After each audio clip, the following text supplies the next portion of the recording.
வணக்கம் நண்பர்களே. இன்று நாம் உண்மையே வெல்லும் என்ற சிறுகதையை பார்க்க போகிறோம்.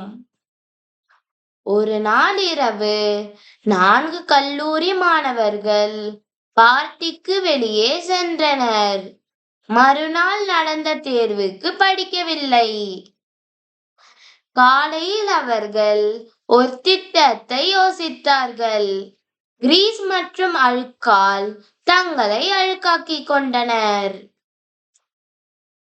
பின்னர் அவர்கள் டீனிடம் சென்று தாங்கள் ஒரு திருமணத்திற்கு சென்றிருப்பதாகவும் திரும்பி வரும் வழியில் அவர்களின் காரின் டயர் வெடித்ததாகவும் அவர்கள் காரை தள்ள வேண்டியிருந்தது, அதனால் அவர்கள் தேர்வு எழுதும் நிலையில் இல்லை என்றும் கூறினர்.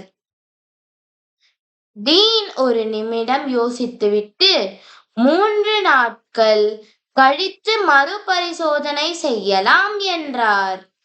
அவர்கள் அவருக்கு நன்றி தெரிவித்துவிட்டு அதற்குள் தயாராக இருப்பதாக கூறினார்.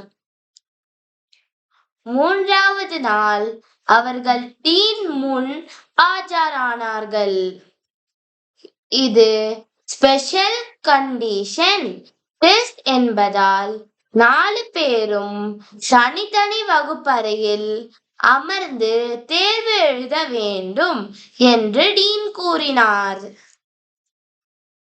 மொத்தம் 2 புள்ளிகளுடன் 100 கேள்விகள் மட்டுமே தேர்வில் இருந்தன. உங்கள் பெயர் டேஷ் 1 புள்ளிகள். எந்த டயர் வெடித்தது டேஷ் 99 புள்ளிகள். ஆ முன் இடது, ஆ முன் வலது, ஈ பின் இடது, ஈ பின் வலது.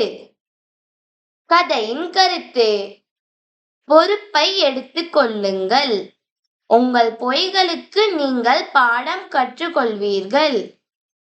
நன்றி.